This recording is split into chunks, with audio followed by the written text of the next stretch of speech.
Halo sahabat, bagaimana kabarnya? Semoga sekeluarga sehat selalu ya. Jangan lupa makan terus isi pikiran kita dengan informasi positif. Lama tidak jumpa. Kali ini kita akan membahas sedikit mengenai audit BPK terhadap pengelolaan zakat oleh Basnas. Pembahasan terdiri dari 4 sub-pembahasan. Yang pertama, sejarah terbentuknya Basnas. Kedua, membahas mengenai Basnas dalam pengelolaan zakat. Ketiga, mengenai zakat dalam perspektif keuangan negara. Dan yang terakhir, mengenai peran BPK dalam mengaudit pengelolaan zakat oleh Basnas. Badan Amil Zakat Nasional yang selanjutnya disebut dengan Basnas merupakan lembaga non-struktural yang dibentuk oleh pemerintah Indonesia untuk mengelola dana zakat secara nasional.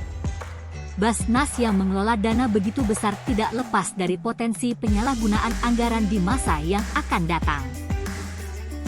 Oleh karena itu, Badan Pemeriksa Keuangan atau BPK perlu melakukan audit terhadap Basnas dalam mengelola dana zakat. Mayoritas penduduk Indonesia menganut agama Islam. Zakat merupakan salah satu instrumen dalam agama Islam untuk beribadah kepada Allah Subhanahu wa Ta'ala sekaligus memiliki fungsi sosial untuk mengentaskan kemiskinan. Oleh karena itu, dengan melakukan pengelolaan dana zakat yang tepat akan memberikan dampak positif bagi perekonomian di Indonesia sekaligus sebagai jaring pengaman sosial. Pasal 34 ayat 1 Undang-Undang Dasar Negara Republik Indonesia tahun 1945 menyebutkan fakir miskin dan anak-anak terlantar dipelihara oleh negara. Pada tahun 1968 di Jakarta, berdirilah Badan Amil Zakat dan Syadaqoh. Kemudian diikuti di berbagai daerah tingkat provinsi. Dengan demikian terbentuklah Badan Amil Zakat resmi yang didirikan berdasarkan surat keputusan gubernur pada tahun 1999. Diundangkan Undang-Undang Nomor 38 Tahun 1999 tentang pengelola zakat yang menjadi dasar pelaksanaan zakat di Indonesia.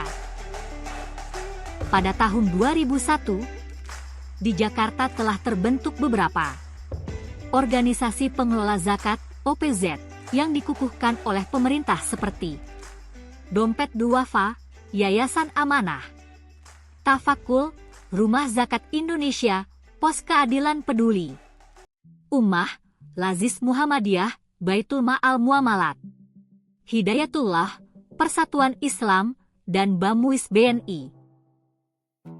Basnas kemudian dibentuk berdasarkan Keputusan Presiden RI Nomor 8 Tahun 2001 yang memiliki tugas dan fungsi menghimpun dan menyalurkan zakat, infak, dan sedekah, disingkat ZYES, pada tingkat nasional. Undang-Undang Nomor 23 Tahun 2011 tentang pengelolaan zakat selanjutnya disebut UU Pengelolaan Zakat menegaskan peranan Basnas sebagai lembaga yang berwenang melakukan pengelolaan zakat secara nasional. Pengelolaan dana zakat diatur dalam Peraturan Pemerintah Nomor 14 Tahun 2014 tentang pelaksanaan Undang-Undang Nomor 23 Tahun 2011 tentang pengelolaan zakat, selanjutnya disebut PP Pengelolaan Zakat. Pengelolaan zakat didefinisikan sebagai kegiatan perencanaan, pelaksanaan, dan pengoordinasian dalam pengumpulan, pendistribusian, dan pendayagunaan zakat. Basnas lain yang berkedudukan di ibu kota negara, terdapat Basnas Provinsi, dan Basnas Kabupaten Kota. Basnas merupakan lembaga yang berwenang melakukan tugas pengelolaan zakat secara nasional.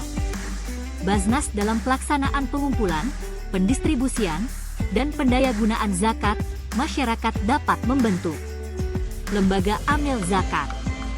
Pembentukan LAS wajib mendapatkan izin dari Kementerian Agama. Baznas dalam menjalankan kegiatan operasionalnya menggunakan dana dari anggaran pendapatan dan belanja negara, APBN, serta hak amil. Baznas Provinsi dan Baznas Kabupaten Kota dibiayai dengan anggaran pendapatan dan belanja daerah, APBD, dan hak amil, serta juga dapat dibiayai dengan APBN. Hak amil adalah bagian tertentu dari zakat yang dapat dimanfaatkan untuk biaya operasional dalam pengelolaan zakat sesuai dengan syariat Islam.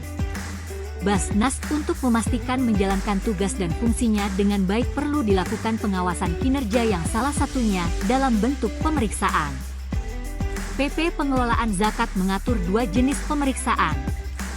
Pemeriksaan syariat berupa pemeriksaan yang dilakukan oleh kementerian yang menyelenggarakan urusan pemerintahan dalam bidang agama, dalam hal ini Kementerian Agama, Kemenak, dan pemeriksaan keuangan dilakukan oleh akuntan publik. Secara normatif pemeriksaan keuangan di Baznas dilakukan oleh akuntan publik berdasarkan bahwa zakat bukan sebagai keuangan negara. Zakat dianggap sebagai kekayaan individu atau badan hukum tertentu yang menyerahkan zakatnya kepada Baznas untuk disalurkan kepada yang membutuhkan. BPK berwenang melakukan pemeriksaan terhadap pengelolaan dan tanggung jawab keuangan negara yang salah satunya dikelola oleh badan yang mengelola keuangan negara. Baznas dalam menjalankan kegiatannya menggunakan keuangan negara sebagai biaya operasionalnya. Namun Baznas dalam hal ini mengelola ZTS yang merupakan harta dari masyarakat yang sewajarnya tidak dapat dianggap sebagai APBN. Pengelolaan zakat seperti halnya pengelolaan anggaran atau dana lainnya menimbulkan kekhawatiran terhadap transparansi dan potensi penyalahgunaan dalam pengelolaannya. Beberapa pihak berpendapat zakat dapat menjadi salah satu sumber pendapatan bagi negara seperti halnya pajak. Namun zakat tidak dapat disamakan dengan pajak. Pajak diwajibkan kepada warga negara dalam dimensi publik, sedangkan zakat merupakan kewajiban setiap individu terhadap agamanya, khususnya bagi yang beragama Islam atau dalam konteks privat. Moj. Jasin berpendapat bahwa zakat tidak masuk ke dalam neraca APBN, tetapi cukup dilaporkan saja. Karena negara hanya mempunyai kepentingan memfasilitasi umat Islam dalam menunaikan kewajiban zakat, tetapi bukan mengambil manfaat dari dana umat.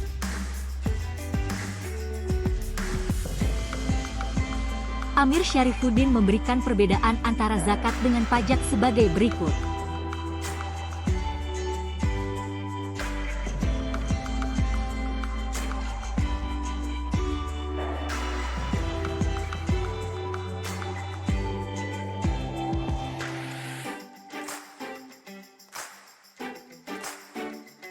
Selain di atas, perbedaan zakat dan pajak lainnya adalah Indonesia bukan menganut sistem negara Islam. Pelaksanaan dan administrasi zakat terpisah dengan pajak. Zakat dilakukan oleh Kemenak melalui Baznas sedangkan pajak oleh Kementerian Keuangan. Terima kasih sudah menyaksikan. Tunggu part berikutnya.